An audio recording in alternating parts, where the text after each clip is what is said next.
तो साथियों जय हिंद। साथियों यूपी ट्रिपल एससी पैट परीक्षा 2023 के लिए आज हम लोग देखेंगे practice set number 7 GK GS का महत्वपूर्ण प्रैक्टिस सेट है आज का। और साथियों पुराना पेपर हल ध्यान रखिएगा, इसमें मैंने आपको पुराने प्रश्न लगाए हुए हैं। तो साथियों आपको क्लास को पूरी देखना है और आज का प्रैक्टिस सेट नंबर है 7वां। इससे पहले हमने 6 प्रैक्टिस सेट करा दिए हैं। अगर आप लोगों ने इन 6 प्रैक्टिस सेट को नहीं किया है तो लिंक इसी क्लास के नीचे डिस्क्रिप्शन बॉक्स में मिल जाएगी, आप लोग सारे प्रैक्टिस सेट कर लेना, ठीक है।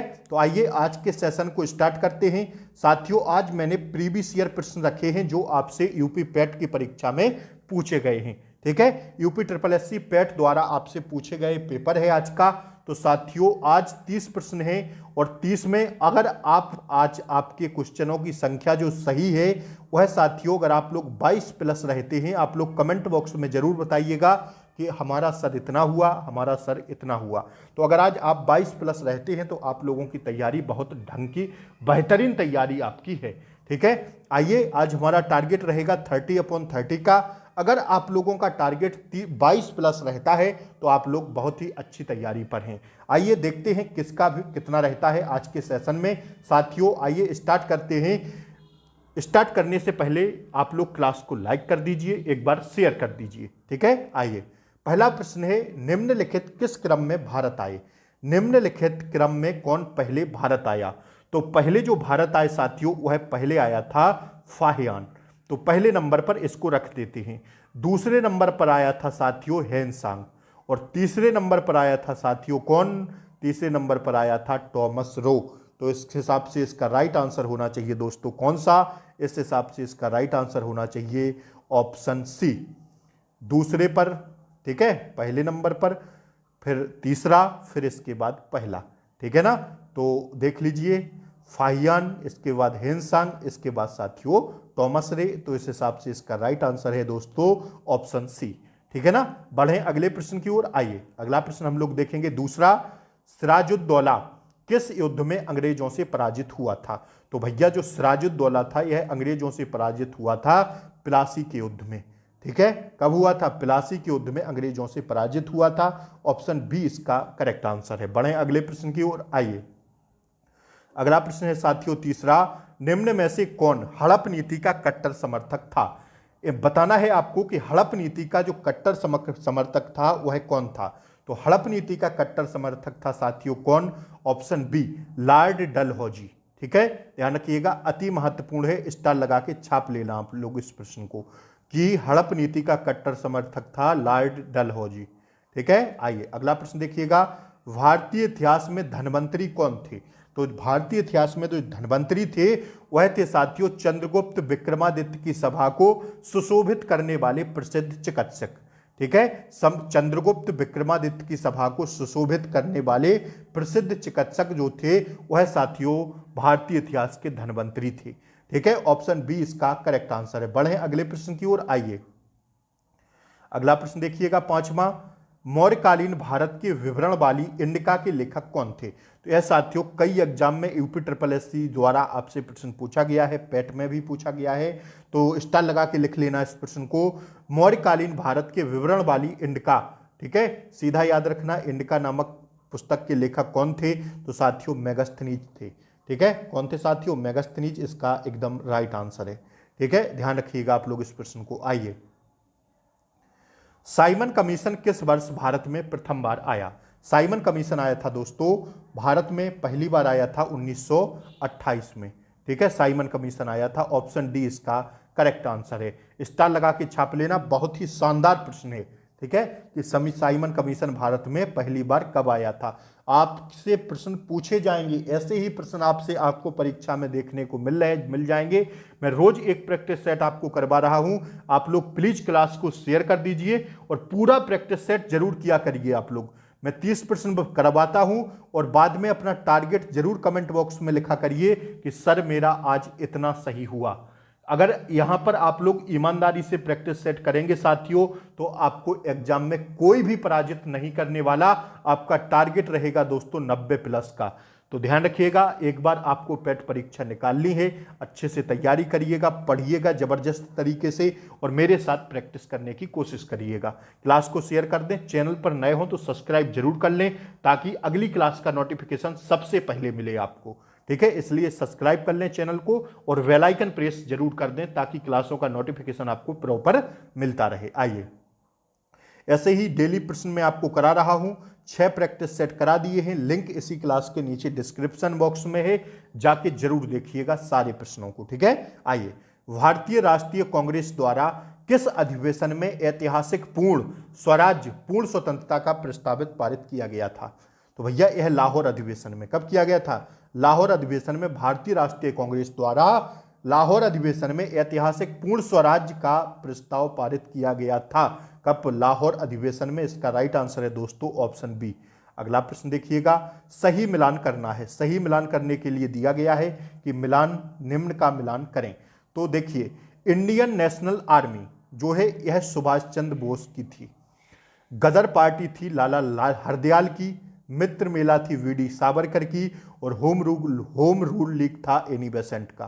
तो इस हिसाब से इसका जो राइट आंसर हो जाएगा देख लेना। देखिएगा, जो इंडियन आर्मी थी यह Subhash Chandra Bose, Ghadar party Lala Hardayal, Mitra Mela VD Savarkar, home rule league Annie Besant द्वारा। ठीक है, तो इस हिसाब से इसका राइट आंसर हो जाएगा दोस्तों ऑप्शन बी। ठीक है, ऑप्शन बी इसका करेक्ट आंसर हो जाएगा। आइए बढ़ते हम लोग एक अच्छे प्रश्न की ओर। देखिएगा, ये रहा आपकी स्क्रीन पर, निम्न में से किसने महात्मा गांधी के खिलाफत आंदोलन से जुड़ने का विरोध किया? तो खिलाफत आंदोलन जब महात्मा गांधी जी शुरू कर रहे थे तब साथियों विरोध किया था किसने? मोहम्मद अली जिन्ना ने। ठीक है, इन्होंने विरोध किया था। तो यही प्रश्न आपसे पूछा गया है, ऑप्शन सी इसका करेक्ट आंसर है। आइए देखिएगा अगला प्रश्न 10वां, निम्न में से कौन सा क्रांतिकारी संगठन काकोरी षड्यंत्र केस में शामिल था? तो निम्न में से कौन सा क्रांतिकारी संगठन काकोरी षड्यंत्र केस में शामिल था? तो इसका राइट आंसर हो जाएगा हिंदुस्तान रिपब्लिकन एसोसिएशन। ठीक है, ऑप्शन डी इसका करेक्ट आंसर है। यह साथियों क्या था? केस में शामिल था। ठीक है, संगठन काकोरी षड्यंत्र केस में शामिल था हिंदुस्तान रिपब्लिकन एसोसिएशन। ठीक है, आइए, बहुत ही आसान प्रश्न है, नागार्जुन सागर बांध किस नदी पर बना है? तो भैया कृष्णा नदी पर बना है। ठीक है, कौन सी नदी पर? कृष्णा नदी पर बना हुआ है। ठीक है, बढ़े अगले प्रश्न की ओर। आइए, अगला प्रश्न देखिएगा, माउंट एवरेस्ट पर प्रथम बार चढ़ाई किस वर्ष की गई? तो माउंट एवरेस्ट पर प्रथम बार चढ़ाई की गई 1953 में। ध्यान रखिएगा साथियों, मैं 10 मिनट में आपको 30 प्रश्न रोज करवाता हूं। 10 मिनट बहुत ज्यादा नहीं होता है, आप लोग समय निकाल के शाम को इस क्लास को जरूर देख लीजिए करिए। साथियों, आपका टारगेट रहेगा जीएस में बहुत ही अच्छा शानदार। अगर अभी से आप लोग मेरी क्लासों को देखते हैं तो साथियों आपको कहीं भी कुछ भी पढ़ने की जरूरत नहीं पड़ेगी जीएस में। ठीक है, इतना ही प्रश्नों को रट के चले जाइए, मैं आपको इतनी प्रैक्टिस करा दूंगा कि आपका कॉन्फिडेंस एकदम हाई लेवल पर रहेगा। ठीक है, तो जुड़िएगा, मेरे चैनल को सपोर्ट करिएगा, सब्सक्राइब करिएगा और साथियों क्या करिएगा? शेयर करिएगा वीडियो। ठीक है, भरतपुर में स्थित पक्षी अभ्यारण्य राष्ट्रीय उद्यान का नाम क्या है? भरतपुर में स्थित पक्षी अभ्यारण्य राष्ट्रीय उद्यान का नाम है साथियों केवलादेव घाना राष्ट्रीय उद्यान। क्या है? केवलादेव घाना राष्ट्रीय उद्यान। आइए अगला प्रश्न देखिएगा, भिलाई इस्पात संयंत्र के लौह अयस्क का स्रोत है? तो इसका है साथियों दल्ली राजहरा। क्या है? भिलाई इस्पात संयंत्र के लौह अयस्क का स्रोत है दल्ली राजहरा। ठीक है, ऑप्शन ए इसका करेक्ट आंसर है। अगला प्रश्न देखिएगा, देखिए, दिए गए दर्रों और उनके स्थानों का कौन सा जोड़ा सही नहीं है? तो जो जोड़ा सही नहीं है इसमें आप लोग ऑप्शन देख लीजिएगा एक बार, पहला दूसरा, दूसरा तीसरा, तीसरा चौथा और पहला दूसरा और तीसरा। तो इसके जोड़े जो सही नहीं है तो इसका राइट आंसर है दोस्तों पहला दूसरा और तीसरा। यह जोड़े साथियों सही नहीं है तो इसका राइट आंसर हो जाएगा कौन सा? ऑप्शन डी इसका करेक्ट आंसर है। ठीक है, बढ़े अगले प्रश्न की ओर। आइए 16वां प्रश्न देखिएगा। ठीक है, 16वां प्रश्न देखिए, किसके बढ़ने के फलस्वरूप निजी निवेश में वृद्धि की अधिक संभावना होगी? किसके बढ़ने के फलस्वरूप निजी निवेश में वृद्धि की अधिक संभावना होगी? ब्याज दर बढ़ेगा, शेयरों की कीमत बढ़ेगी, नई पूंजी पर अनुमानित प्राप्ति होगी या व्यक्तिगत कर बढ़ेगा? आपसे पूछा जा रहा है इकोनॉमिक्स का बहुत ही लाजवाब प्रश्न है कि किसके बढ़ने के फलस्वरूप निजी निवेश में वृद्धि की अधिक संभावना होगी? तो साथियों जब ध्यान रखिएगा, जब नई पूंजी पर अनुमानित प्राप्ति होगी तब क्या होगा, फलस्वरूप निजी निवेश में वृद्धि की अधिक संभावना होगी। इसका राइट आंसर है दोस्तों ऑप्शन सी। आइए अगला प्रश्न देखिएगा, भारत में राष्ट्रीय आय का आकलन करने वाली संस्था कौन सी है? तो साथियों भारत में राष्ट्रीय आय का आकलन करने वाली संस्था है केंद्रीय सांख्यिकी संगठन। दैट्स योर आंसर, केंद्रीय सांख्यिकी संगठन। आइए अगला प्रश्न देखिएगा, सेवा क्षेत्र का दूसरा नाम क्या है? सेवा क्षेत्र का जो दूसरा नाम है वह है साथियों तृतीयक क्षेत्र। ठीक है, क्या है? तृतीयक क्षेत्र इसका राइट आंसर है, ऑप्शन ए इसका करेक्ट आंसर है। ठीक है, आइए अगला प्रश्न देखिएगा, भारत में श्वेत क्रांति के जनक के रूप में कौन जाना जाता है? श्वेत क्रांति के रूप में जो जनक जाने जाते हैं उनका नाम है डॉक्टर वर्गीस कुरियन। ठीक है, कौन जाने जाते हैं? Doctor Verghese Kurien. That's your answer. अगला प्रश्न देखिएगा, भारत में आर्थिक सुधार 1991 के दौरान प्रधानमंत्री कौन थे? भारत में आर्थिक सुधार 1991 के दौरान प्रधानमंत्री कौन थे? तो इसका राइट आंसर हो जाएगा दोस्तों पीवी नरसिम्हा राव। ठीक है, कौन थे? PV Narasimha Rao. Option A इसका करेक्ट आंसर है। बढ़े अगले प्रश्न की ओर। आइए, भारत के संविधान में इनमें से क्या राज्य सूची में सम्मिलित नहीं है? पुलिस व्यवस्था, कानून और व्यवस्था, जेल व्यवस्था, जेल दंड प्रक्रिया संहिता। तो भैया जो भारत के संविधान में राज्य सूची में शामिल विषय नहीं है वह नहीं है साथियों दंड प्रक्रिया संहिता। ठीक है, यह शामिल, पुलिस व्यवस्था शामिल है, कानून और व्यवस्था शामिल है, जेल व्यवस्था शामिल है, दंड प्रक्रिया संहिता शामिल नहीं है। ठीक है, आइए अगले प्रश्न पर बढ़ते हैं हम लोग। आइए अगला प्रश्न देखिएगा, ऐसे ही प्रश्न आपसे दोस्तों पूछे जाएंगे आज। अगर आपके 22 प्लस सही रहते हैं तो आप लोग बेहतरीन तैयारी की ओर हैं। निम्नलिखित में से क्या भारतीय संविधान की मुख्य विशेषता नहीं है? आपको बताना है कि कौन सी भारतीय संविधान की मुख्य विशेषता नहीं है। तो साथियों प्रतिबद्ध न्याय तंत्र यह भारतीय संविधान की मुख्य विशेषता नहीं है, बल्कि अगर हम बात करते हैं अर्थ संघीय संरचना, यह भारतीय संविधान की व्यवस्था है। शक्तियों का वितरण, यह भारतीय संविधान की व्यवस्था है। निम्नलिखित संविधान और संविधान की सर्वोच्चता, यह भारतीय संविधान की विशेषताएं हैं। ठीक है ना? तो आइए अगला प्रश्न देखिएगा, निम्न में से क्या भारतीय नागरिकों को आर्थिक न्याय प्रदान करता है? कौन कराता है? मौलिक अधिकार, मौलिक कर्तव्य, राज्य के नीति निर्देशक सिद्धांत, या इनमें से कोई नहीं? तो ध्यान रखिएगा दोस्तों, निम्न में से क्या भारतीय नागरिकों को आर्थिक न्याय प्रदान कराता है? देखिए पहले क्वेश्चन ढंग से पढ़िएगा, क्या पूछ रहा है प्रश्न के, निम्न में से क्या भारतीय नागरिकों को आर्थिक न्याय प्रदान कराता है? कौन?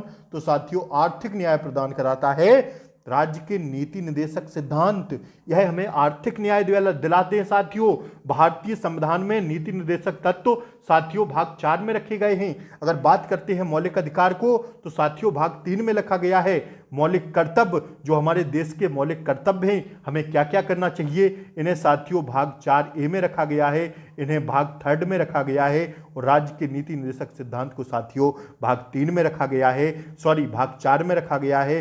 अब हम बात करते हैं मौलिक अधिकार, तो इन्हें आर्टिकल 12 से 35 तक रखा गया है। इन्हें साथियों ध्यान रखिएगा राज्य के नीति निर्देशक सिद्धांतों को रखा गया है। ठीक है, 36 से 51 तक रखा गया है। ठीक है, तो ध्यान रखिएगा इन सारे प्रश्नों को। आइए अगला प्रश्न देखिएगा, भारतीय संविधान का कौन सा अनुच्छेद राज्य सरकारों को ग्राम पंचायतों के आयोजन के लिए निर्देशित करता है? भारतीय संविधान का कौन सा अनुच्छेद राज्य सरकारों को ग्राम पंचायतों के आयोजन के लिए निर्देशित करता है? तो इसका राइट आंसर हो जाएगा दोस्तों कौन सा? राइट आंसर हो जाएगा साथियों ऑप्शन बी, आर्टिकल 40। ठीक है, ऑप्शन बी इसका करेक्ट आंसर है। ठीक है, आइए अगला प्रश्न देखिएगा, त्रिस्तरीय पंचायती राज व्यवस्था का विचार किसने रखा था? त्रिस्तरीय पंचायती राज व्यवस्था का जो विचार रखा था, यह रखा था साथियों किसने? बलवंत राय मेहता कमेटी ने। ठीक है, आइए बिजली का प्रवाह सर्किट में कब होता है? इस प्रश्न को आयोग द्वारा कट किया गया है। सभी को क्या दिए गए हैं? फुल मार्क्स दिए गए हैं। तो आप लोग मेरी तरफ से भी 1 नंबर अपना जोड़ लीजिएगा। ठीक है, फुल मार्क्स आंसर की में इसमें फुल मार्क्स लिखा हुआ है। ठीक है ना, आयोग ने सबको 1-1 नंबर दिया है। तो साथियों शायद प्रश्न गड़बड़ है, तो आप लोग भी मेरी तरफ से एक प्रश्न अपना बढ़ा लीजिएगा। आइए अगला प्रश्न देखिएगा, प्रतिरोध का एसआई मात्रक क्या है? प्रतिरोध का एसआई इकाई क्या है? एसआई यूनिट क्या है प्रतिरोध का? बड़ा ही आसान प्रश्न है भैया, ओम होता है। ठीक है, क्या होता है? प्रतिरोध का एसआई इकाई होती है ओम। आइए अगला प्रश्न देखिएगा, नींबू का खट्टा स्वाद इनमें से किसकी उपस्थिति के कारण होता है? तो आप सब लोग जान रहे होंगे इस प्रश्न को, साइट्रिक अम्ल के कारण। ठीक है, आइए, कर्कटजनक रसायन से होता है क्या? तो कर्कटजनक रसायन से होता है कैंसर। ठीक है, आइए अगला प्रश्न और लास्ट प्रश्न आज की क्लास का, त्वचा की ऊपरी सतह क्या कहलाती है? तो त्वचा की ऊपरी सतह कहलाती है दोस्तों ऑप्शन बी, अधिचर्म एपिडर्मिस। ठीक है, क्या कहलाती है? अधिचर्म एपिडर्मिस। भैया टारगेट जरूर बता दो कितना रहा हमारा, तो 30 में 30 था, अब आप लोग अपना बता दीजिए कितना रहा आपका टारगेट। 22+ रहा हो तो जय हिंद। फिर मिलते हैं अगली क्लास के साथ। चैनल पर नए हो तो लाइक शेयर सब्सक्राइब जरूर कर दें, ठीक है ना। क्लास को शेयर भैया जरूर कर दें, थोड़ा सपोर्ट कीजिए यूपी वाले, ठीक है ना। तो जय हिंद, फिर मिलते हैं अगले प्रश्न के साथ, अगली क्लास के साथ। तब तक के लिए अपना ध्यान रखें, मस्त रहें, स्वस्थ रहें, व्यस्त रहें। जय हिंद, वंदे मातरम।